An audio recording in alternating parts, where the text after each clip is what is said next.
Yeah, no, it was me. No, I turned the fader down. And unmuted it. I was like, how is this not working?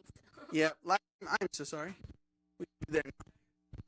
Let's see if that works now. It's like 90%. Yeah. There we go. We're good. Okay. I forgot to hit the mute button on the presenter. So everything else is working, but that's not. So, oops. No, you nailed it. That was all me.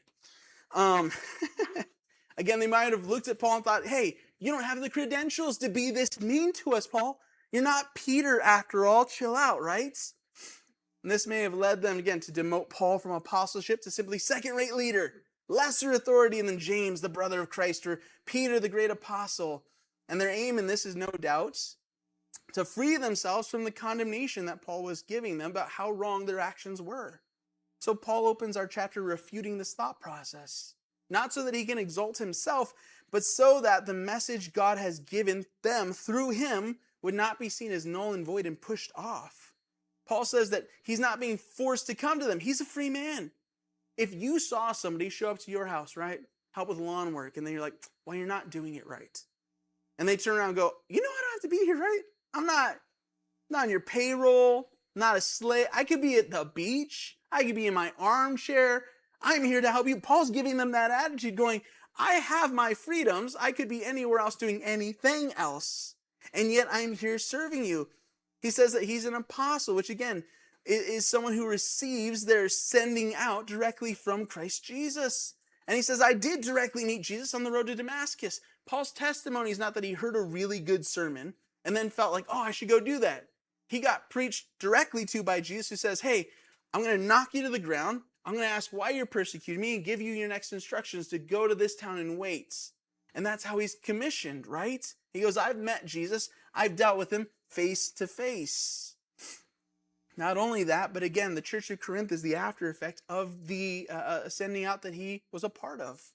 Paul says, even if others do not hold his apostleship as legitimate, surely Corinth had to, because that church is a testament to the gospel that was given to them, that what Paul brought them was indeed good. God had blessed Paul's effort among them, and from a city that was steeped in sin, something beautiful is rising up. As an apostle, Paul has been setting an example for the Corinthian Christians this whole time. They've just been unaware of this. Let me ask you this. Does anyone know what Paul's profession was? How did he make a living? He's a tent maker, right? Who wants to read verses 4 through 6? I can read 4 through 6. Please.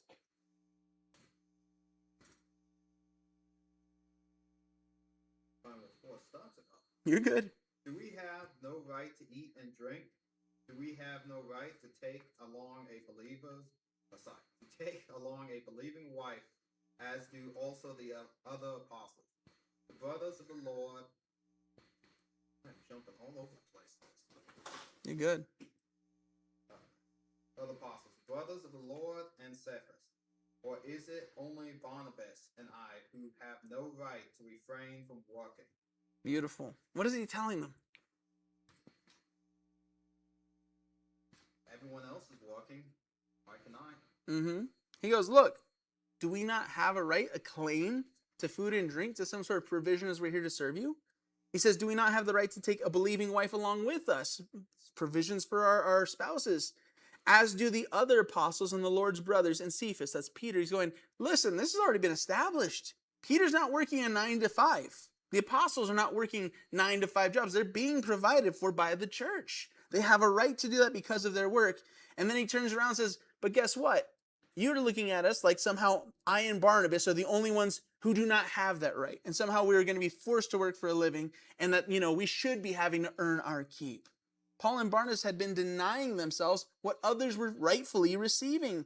And Paul asks, well, again, shouldn't we be owed these things just from our position? And isn't it a gift that we've denied ourselves these things? The Corinthians had unknowingly received a gift from Paul, and yet here they are scoffing at him. There's a very real thought that rather than seeing Paul deny himself financial support out of a love for them, that they were spinning this, saying that he himself was acknowledging his unworthiness for support because he was not as great or important as those big men like Peter. Not only were they denying themselves money in this, but they were also leveraging their lack of marriage to allow them to have enough time not only to pour themselves out for the sake of the church, but to also bring in enough income for themselves, right? Not having a wife and kids is a really great thing when you need all 24 hours to get everything done. I've seen college students who are full-time employees and full-time students, and that's amazing. But they would stink if they were also full-time spouses. Paul's going, we have denied ourselves many of the luxuries that other disciples have rightfully taken on as a gift to you, not because we lack the right to these things, but because we've been called to something else, and God called us here to gift these things to you. In verse 7, he says, who serves as a soldier at their own expense? Who plants a vineyard and does not eat its grapes? Who tends a flock and does not drink the milk? Paul highlights the craziness, the nonsensicalness, through a worldly lens of what he and Barnabas had undertaken. He asked them, do we send soldiers to fight and then expect them to also earn a living? Do we do that, guys? We send our soldiers out to Afghanistan, Iraq, Iran, and be like, also, I hope there's a really good market for like IT down there. You know, getting gunfights, risk your life, but also I really hope that you got a good skill set because you're going to have to cover everything. No, they get paid for their job. They get meals and board, right? Everything is taken care of for them because they are putting their lives on the line for us. We send them support and we are dedicating finances of our country, our taxes, because they're dedicating their lives to the betterment of our nation and the society that they're representing. They're actively, again, laying down their lives chunks at a time to serve the collective needs and interests of their countrymen. Paul raises the question, who plants grass but doesn't eat of them, right? Who plants different crops and yet doesn't take from it? Or what shepherd raises livestock and yet does not sustain himself off of them? Let me ask you guys, what do we call a farmer who never sells any of the goods he takes out of the ground? Broke. Thank you. I have written down broke. What do you have if you say, raise cows out of your own pocket and then never sell them or never gain from the sale of these cows? Well, nothing, right? Huh? Broke again. Broke again, and you have lots of pets. It's true, right? Very annoying pets. A really good barbecue. One heck of a barbecue. Paul's habit of serving the Corinthians for free makes no sense. He's going, guys, have you not noticed that this has to be more than just someone coming out here because they had to? And guess what? It was also, he's saying, treacherously improper. He is serving them well and completely denying all of his own needs as he pours himself out on their behalf for free. Paul is also not just basing his sacrifice off of practical worldly thinking. Some pastors look at their lives and they go, you know what? When I get to a church, there's a pay that I anticipate. And I actually got to be a part of a conversation where a local church called me up. It was their deacon board, their elder board. And they said, hey, we're working through what to pay our senior pastor. He wants a raise. He's very well educated. He just graduated with his master's now. So he upped his level of education. And we're looking at paying north of more than $100,000 to this pastor. Because guess what? His education and his background is excellent. And then they asked, well, what is your guys' philosophy about payment within your denomination or your churches? What does the pay scale look like? And we got to have this conversation about the fact that people in ministry do not get to look at their skill set and set hourly. They don't look at their skill set and say, therefore, I command this much pay. The reality is that whatever work they're called to dictates what their station in life is going to be. Because guess what? The church calling is a church of 50 or less. Saying we're going to pay $100,000 or more to our pastor, which guess what? I'm not saying he's not deserving of it. I'm not saying he couldn't command that in a different area, pastoring, or if he was going to be at a Christian college or something like that. But the truth is that if you type that much resources into one person and into one aspect of the church, what's left to do anything else with, right? This is not an indication of their value or their worthiness or how loved they are to say that they shouldn't command that pay. It's a recognition that the work that they're involved in should be done and they should be there for love of the game. They should be there out of obedience to God. They do what they do as unto God with a prayerful consideration of saying, God, please help provide what I need. There's nothing wrong with pastors making top dollar.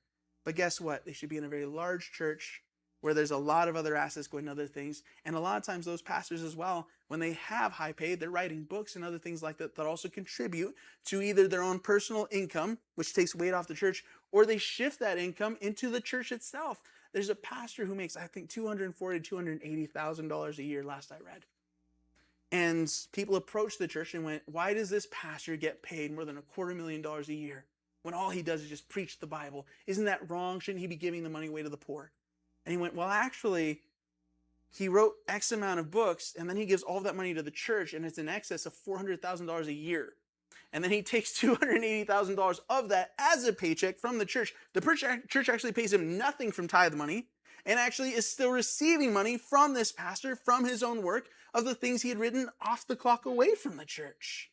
That man has every right to the things he has. Praise God, he has leveraged his gifting well, he's used his skill well, and he's not taking from the health of the church to do so, right? No, don't need to shake a stick or cast a stone at him. Pastors have not taken a vow of poverty.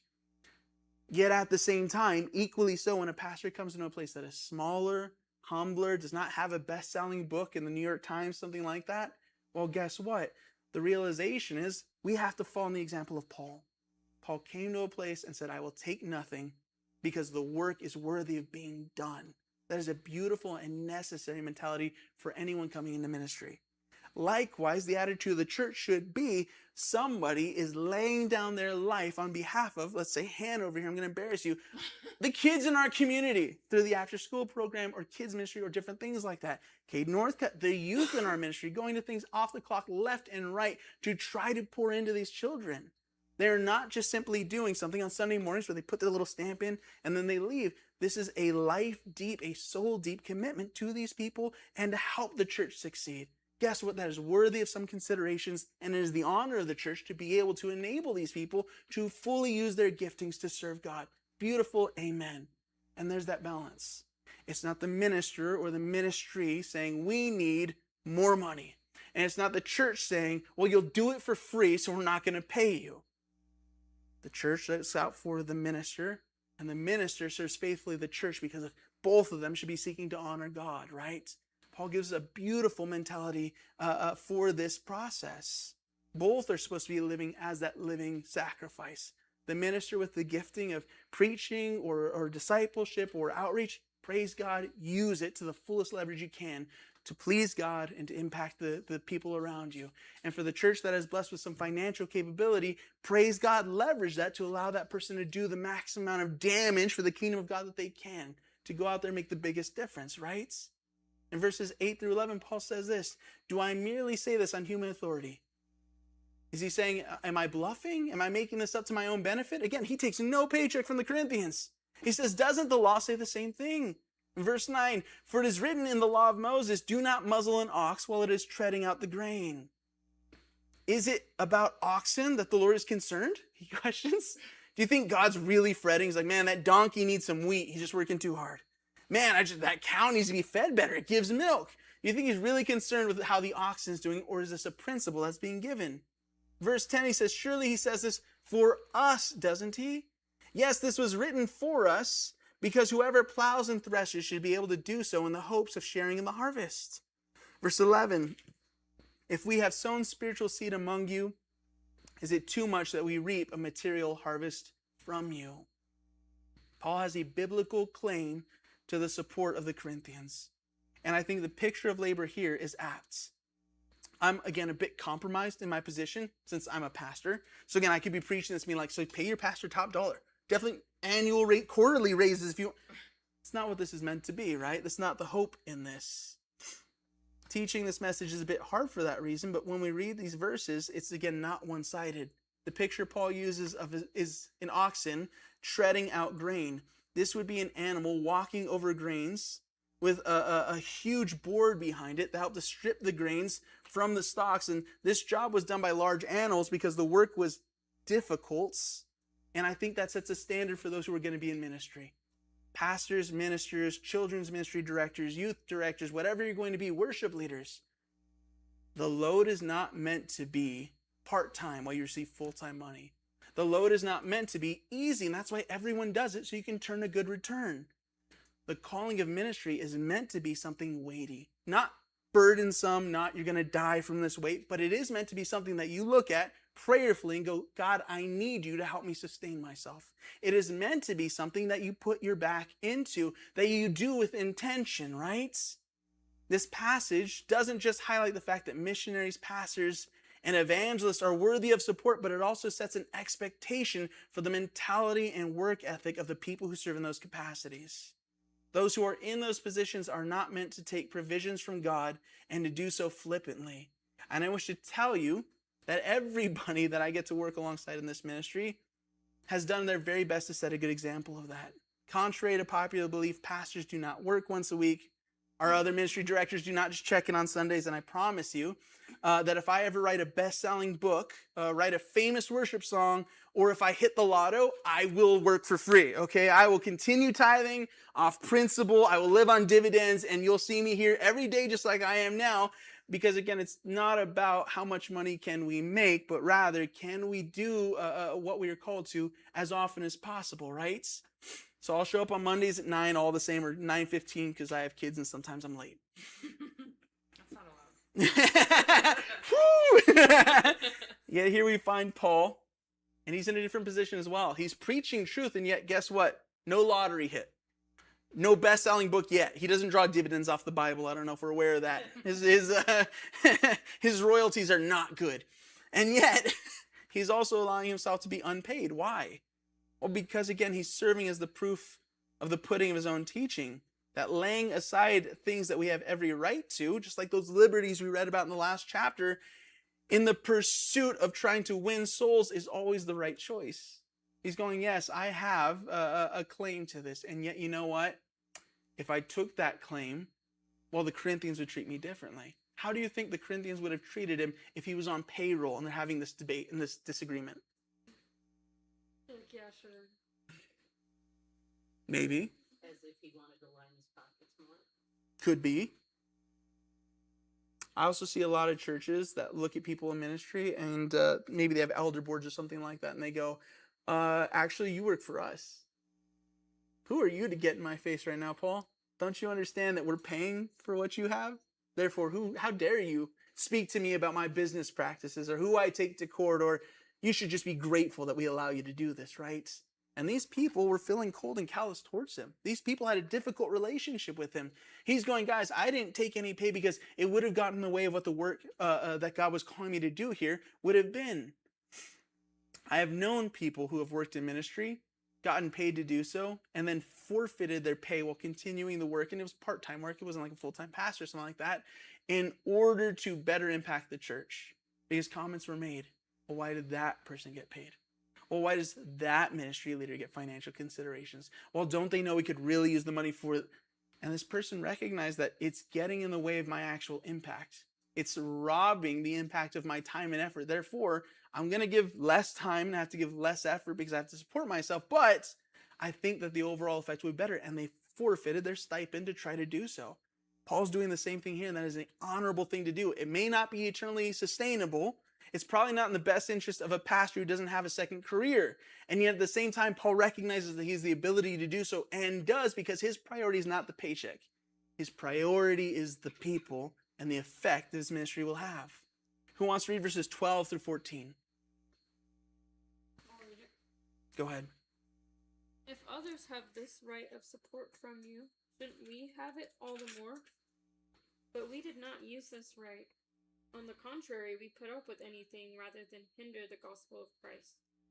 Don't you know that those who serve in the temple get their food from the temple, and that those who serve at the altar share in what is offered on the altar? In the same way, the Lord has commanded that those who preach the gospel should receive their living from the gospel. Beautiful. What does that mean, Hannah? If these people are putting in, shouldn't they get a little something back? Mm-hmm. Yeah, in the Old Testament, the priesthood would gain what they needed to eat. It wasn't financial, but from the offering. When they would come in and bring an offering of meat, they had these special forks and they'd stick it into this pot, and whatever they pulled out was what they would get, and things like that, right? The priests were specifically told, the Levites, not to have other jobs. Many of the Levites from one line, they were called to be priests, the actual teachers and those sacrificing, making those offerings. And all the other Levites who were not sons of Aaron, who were not the priests, but were still the Levites, their specific job was to keep the temple in good working order. So you had some Levites from one family who were doing all the spiritual stuff, and then you had the rest of them doing things like groundkeeping. And that was what they were supposed to do, and all the other tribes were supposed to basically contribute towards this tribe so that they would have all of their needs met. Really crazy picture. And Paul goes, that is proper then, and it is proper now. But guess what? He again looks at the Corinthians and knows that this would have turned off some from Christ. Paul says he would rather have to deal with any other hardship than allow himself to be a reason why someone looks at the church and discredits Christ as true. Last chapter, he said he'd be willing to never enjoy some of his own freedoms if that would help win people to Christ. And he's doing just that. Paul has one goal in Corinth: to uncomplicate and accentuate the message of the gospel with his life. He has a right to payment and support, but he knows that by accepting it, those from Corinth will turn and say, well, this message is unbelievable and it's just for the sake of his personal gain.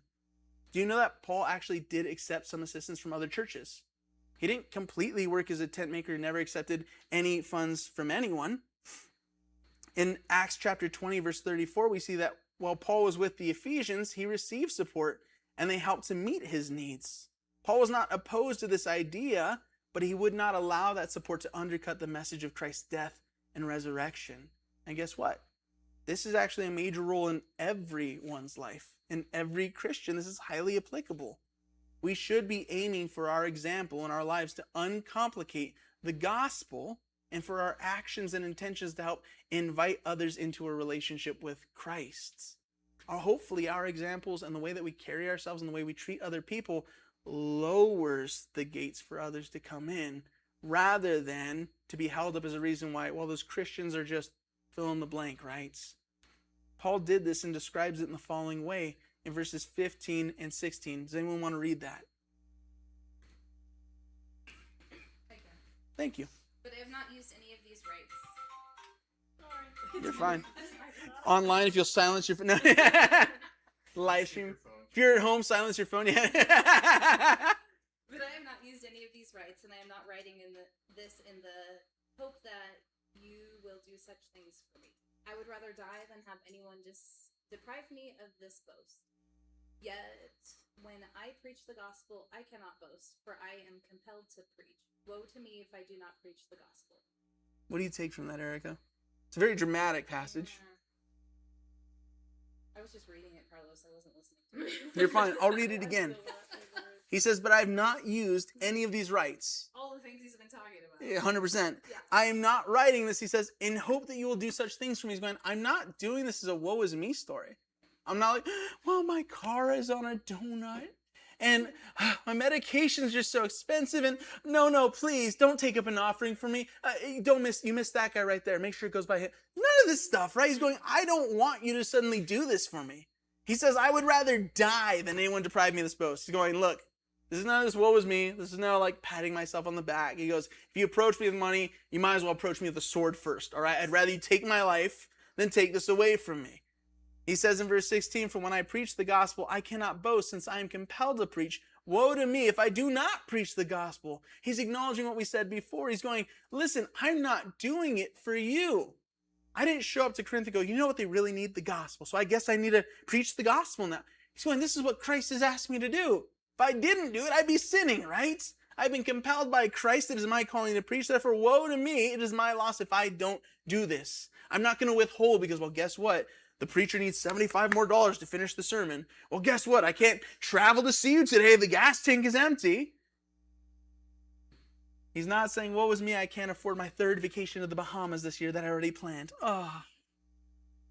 He's saying, not even that he can boast on being a good person for really doing this out of the kindness of his heart. But he's saying, guess what? I am called to do this, and because I'm called to do this, and I've been commissioned by Christ to do this, well, guess what? I'm allowing myself to be a willing sacrifice on your behalf. Preaching the gospel in his life was mandatory, as it should be for every Christian's life, but for him especially. If Paul was a Christian and sharing the gospel is just part of his gig, well, then guess what? He's just working like a donkey salesman, preaching the gospel, earning his keep, getting by to pay the bills, right? If he had been a farmer, well, guess what? He'd be a farmer whose employees got a daily dose of Jesus, and that's why he got paid. I'm giving my goods. He's saying, I'm a missionary who's preaching the gospel, but guess what? I'm not doing it because that's the thing that pays the bills and that's the only reason I do it. I'm preaching the gospel because this is my commission from Christ. This is my calling from Christ. I will do so whether or not my needs are met. I will do so to the greatest ability that I have. I don't mind being a tent maker and a preacher because guess what? At the end of the day, the gospel's going forth. In verses 17 and 18, he says, if I preach voluntarily, I have a reward. If not voluntarily, I am simply discharging the trust committed to me. He's going, if I'm preaching just because I have to, well, guess what? I'm missing the point. Verse 18, what then is my reward? Just this, that in preaching the gospel, I may offer it free of charge, and so not to make full use of my rights as a preacher of the gospel. Paul celebrates that he's not only sharing the gospel, but he's doing so with adding the minimum amount of pressure on them and with the maximum amount of self-sacrifice. His heart isn't simply, again, to do the minimum, but to excel in his calling. And as a single man with a practical skill set that God had given him and the ability to minister that he had to the Corinthians for free, he goes, I'm going to do that because it's amplifying the gospel message that I brought. And it's helping to shake the city of Corinth. None of that would have been possible without him setting an example of living a lifestyle of self-sacrifice. Of him not taking what he could, but taking as little as he needed, and in this case, taking nothing at all. And that made him the right tool at the right time to do the job as God intended him to. Had Peter showed up, maybe there would have been more fanfare. But again, as soon as Peter said some of the inconvenient things that Paul said, they may have looked Peter in the eye and said, you only live because we pay you, and disregarded him. If it had been someone else like Barnabas who was brought forth, right? Who maybe wasn't seen as that apostle commissioned by Christ, they may have said, well, we're going to put you away because you don't really know the Bible like those who commissioned you, which was Peter and the disciples. Paul was the tool that God selected, and the way he lived his life helped the message go forth powerfully. So he says to sacrifice your liberties to the Corinthians. To do that is a righteous thing. It's a good thing. And he's saying, don't just do as I say, but rather do as I have been doing this whole time, whether you recognize it or not. As he says before, follow me as I follow Christ. And then Paul now applies this in a directly applicational way to the Corinthians because not everyone will experience this principle in their lives in the same way. In verse 19, it says, though I am free and belong to no one, I have made myself a slave to everyone to win as many as is possible. Guys, what does that mean to you? He's living his life to save as many people as possible. Bottom lining it, huh? Directly. Anything else? He's not there for him. Mm-hmm. He's there for everyone else's sake. Mm-hmm. I would say this as well. He does not view himself as the property of anyone but Christ. He is not owned by a company. He is not dictated to by an employer. He's going, I'm doing what I'm doing because I believe in what I am doing. Because it is necessary for my obedience to Christ. And I will continue doing so in any way I can. He says this, I'm free. I have the right to do whatever I want, say no anytime I want, leave with no loss of income. And yet, my choice is to make myself a slave to everyone. Why? The Corinthians didn't offer him anything. They never seemed to offer him anything. They just kind of just shined it off. Mm-hmm. Well, he stayed with them about a year, maybe 18 months, and then he was gone again. In places like Ephesus, he stayed sometimes up to 3 years, right? So again, there may have been this briefness of the church really wasn't in that position. They're kind of getting their feet under him. By the time that they really got there, he goes, it's all good, and then he kind of left, right? So there may have been a quick transition there, but also it was common for places to send him money even while he wasn't there to help the work continue going forth. Some churches did that. They didn't feel compelled to do that, but then again, look at the relationship they had. They're getting beaten down by Paul kind of badly. Well, that's what it seems to me that, Yeah. that he made them look at themselves in the mirror. Mm-hmm. That's why they thought, well, if we don't pay, maybe he'll just go away. You're not wrong. Yes. We're not going to feed you and maybe They didn't ask you. I mean, you're spending a year with them people. Somebody has to step up. Uh-huh. What do you think? I don't know. I This- live back then. This was a big important city too. You're not wrong. They mean like this Paul guy. Jeez, get a load of him. don't put out any food for him. We don't want him. It's like raccoons putting the top on the cans. Stray Pauls away. Exactly. Paul Call the Paul catcher. Get him out of here. I admire Paul's commitment to this, right? Again, there's a lot better ways to live your life than trying to serve people, especially to call yourself a slave. Calling yourself a slave is a lowly position. It is, I have no rights before you. In other words, he's saying, I have every right to hold you to account, treat you any way I want to if you treat me that way. And yet, for the cause of Christ and what he's called me to, I'm willing to even be mistreated because that's how the gospel is going to go forth. And he did this to put out the fewest hurdles between unsaved men and women and Christ, or even the saved men and women and reconciliation to Christ, right? So that anyone who's willing to hear the truth and apply it could have the smallest amount of distance between them and Christ as is possible. This is a mission statement. This is the ethos of Christianity. This is rubber meets the road for every Christian. This should be the mentality, right? That's a whole lot of love. That's a whole lot of love. Stick around for a year to get beat up Mm-hmm. Like we said earlier, sometimes someone comes at us and it's really not about what we've done, but they're just having a really rough time in life. And it's a tough thing, but sometimes you grab both hands as they're swinging at you and go, are you okay? And that's what Paul's doing here. He's going, you guys are being so rude, so mean, but I love you.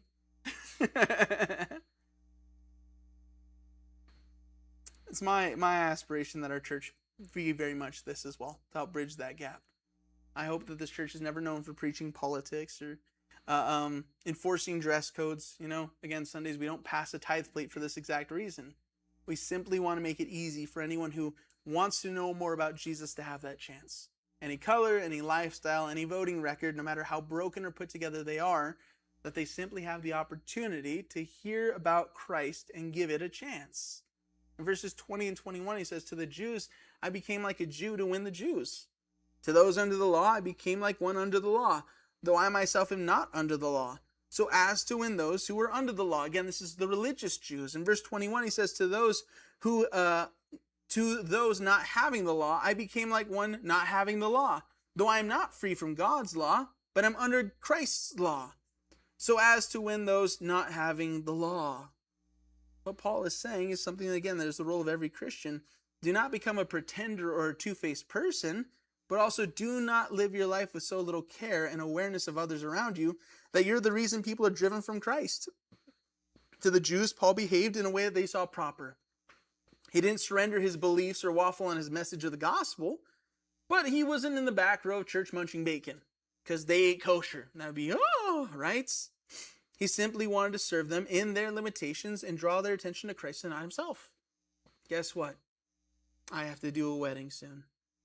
Once again, there will be a sighting of Carlos with a button down and a tie. Rare sighting, all right? If they're married or buried, I will put it on. But otherwise, it's going to be a rarity to see me in that attire, right?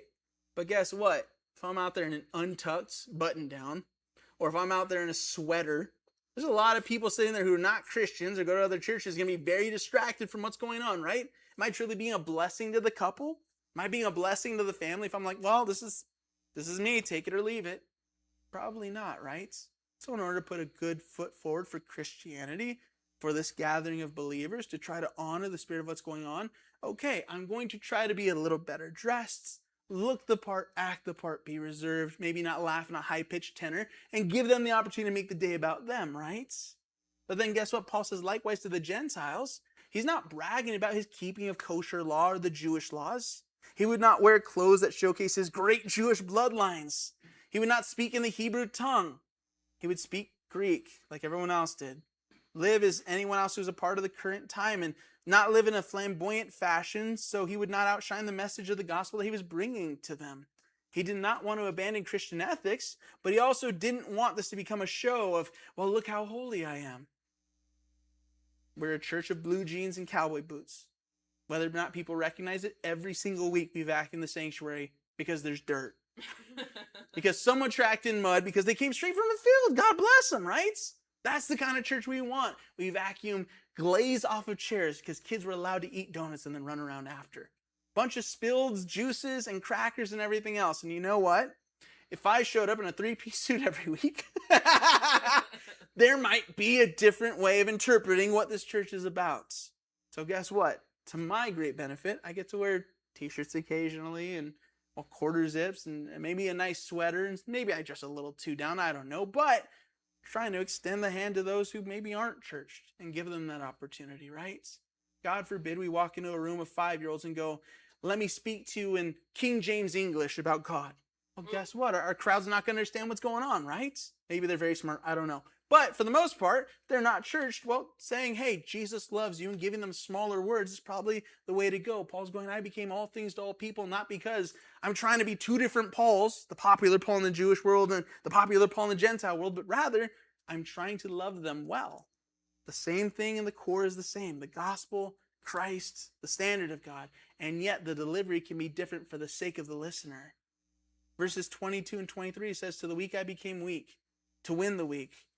I have become all things to all people so that by all means I may win some, or I might save some. I do all this for the sake of the gospel, that I may share in its blessing. What do you guys think Paul's saying when he says, to the weak I became weak, so I may win the weak?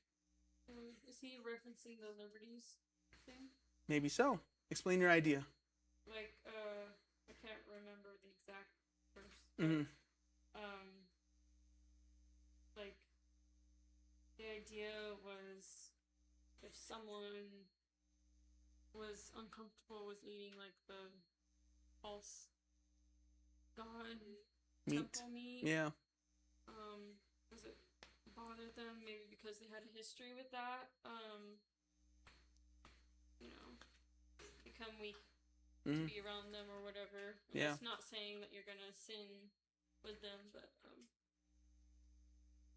I'm explaining this now. Maybe like if somebody was teetering on sin or weak, just weak in their faith, that he could communicate with them, to get on that wavelength, to raise them up to where he thought they should be. Yeah, and I'll educate them. And I'll explain this too.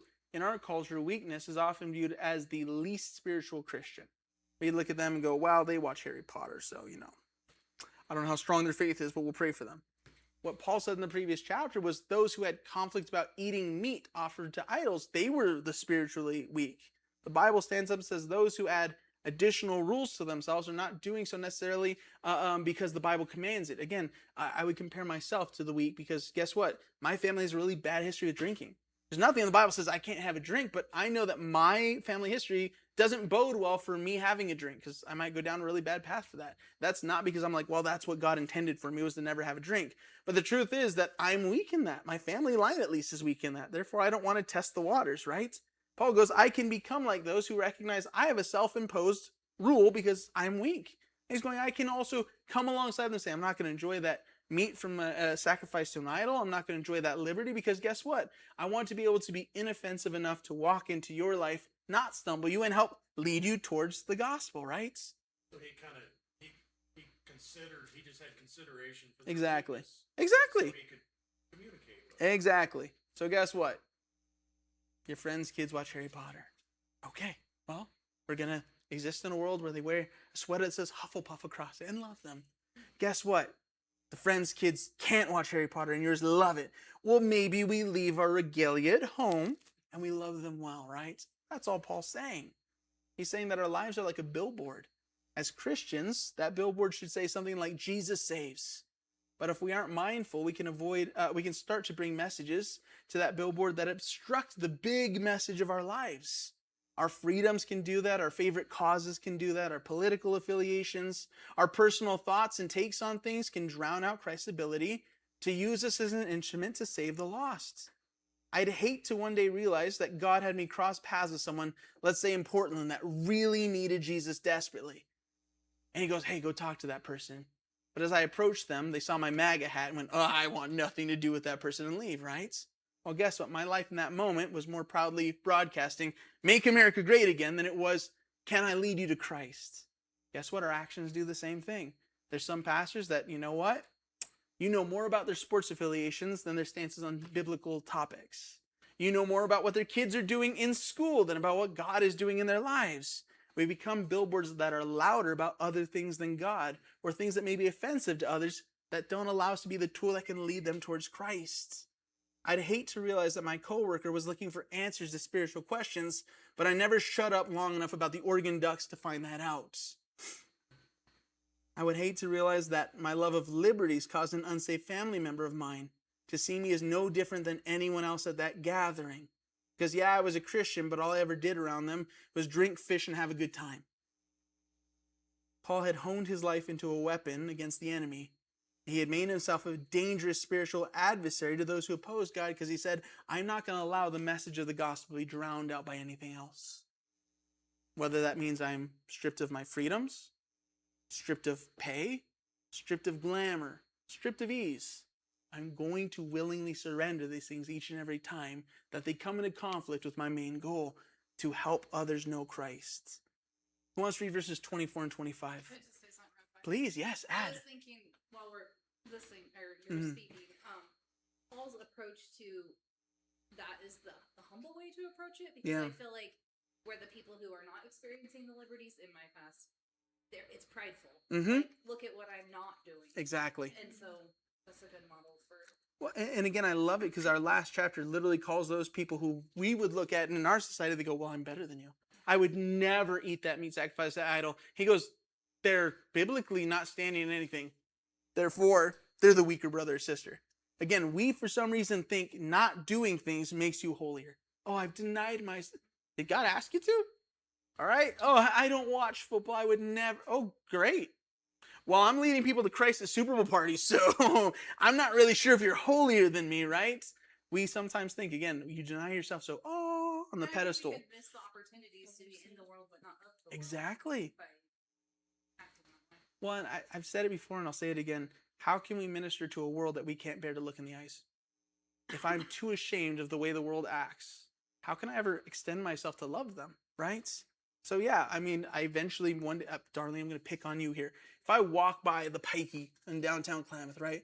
It's a bar. And Darlene's sitting there at the bar talking to someone, right? I'm not going to instantly be like, well, Darlene's just, I don't know. She's just out there drinking, partying. She's lost, right?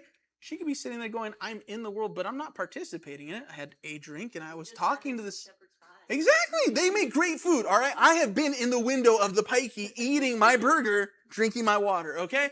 But I'm just saying, you could be there enjoying it, nursing one drink, and sitting down with somebody going, I'm here because my heart's broken. Talking Right? to somebody that might be weak. Exactly. Sitting there going, you need Christ. Well, guess what? I'm not the better Christian for walking by on the outside going, oh, clutching my pearls, clutching my Bible, running home crying, right? Darlene's actually doing the work of God. Therefore, guess what? My judgmental heart is a problem because I didn't ask her anything. And in addition to that, again, I may be just coming back from my froyo being like, I'm so much better than the unsaved. Well, she's over here doing the work of God, okay? So like you said, lack of liberties is not a sign of holiness. Just like indulging in all liberties is maybe not the best. The truth is, again, prayerfully we consider what God has asked us to do. But those who impose standards upon themselves for the sake of added holiness, quote unquote, would be the people Paul looks at and goes, you're weak. I love you. There's nothing wrong with that necessarily. But you're not the standard everyone should be aspiring to. Otherwise, how can we minister to the world? Thank you for that point. That is beautiful. Verses 24 and 25 say this. And again, Darlene, there's no reason on the record for me to say Darlene. Exactly. I'm just, Darlene's over there and she can take it. Love you, Darlene. 24 and 25.